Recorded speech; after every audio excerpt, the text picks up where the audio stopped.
Nag-recite na kamo niya noon, tapos ulitin pa ninyo.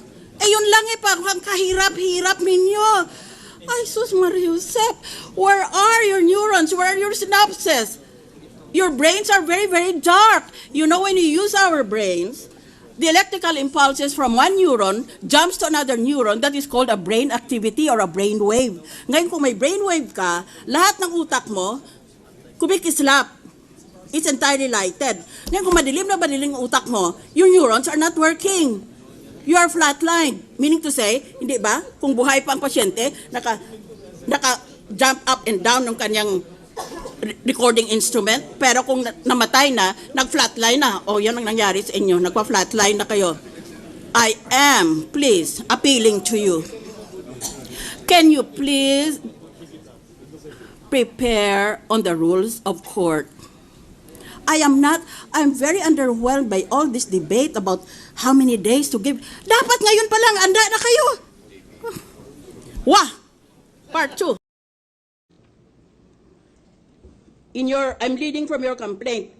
In creating an excessive entanglement with Mrs. Arroyo through her appointment of his wife to office, what are you thinking? Excessive entanglement is a term of art in constitutional law that is applied in cases involving the separation of church and state. When you use the term excessive entanglement, that means this is a case involving the power of the state to regulate the activities of the church and vice versa. Don't use this term of art here because it has nothing to do with the church-state conflict. Pasiklab kayo ng pasiklab, you are using terms of art in law. Pwede ba? Sabihin nyo na lang, he was so close, therefore he could no longer maintain the independence or the cold neutrality of an impartial judge. Ganun na lang. Huwag na kayong gamit pa ng kung ano-anong salita sa constitutional law.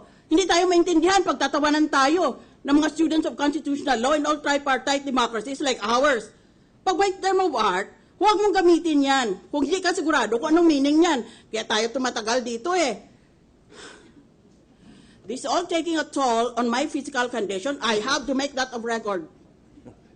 Because I think to myself, what will lawyers outside of our country think when they read the transcript?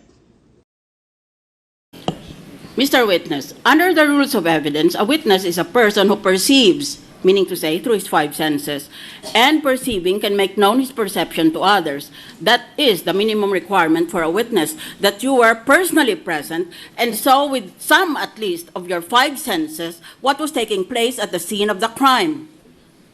Therefore, the requirement is that you must be an eyewitness or an ear witness or whatever sense was triggered by the events happening before you. Were you a witness to all of these accusations that you make against the Chief Justice? No, Your Honor. You cannot even be a witness and you are foisting yourself as a complainant before the public? What kind of good governance are you trying to promote?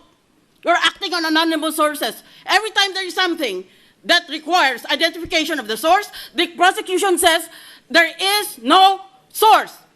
It came anonymously. Who is Mr. Anonymous? Since I want to ask the PNP and the AFP to issue an arrest order against him. Why is there a proliferation of Mr. Anonymous in this archipelago?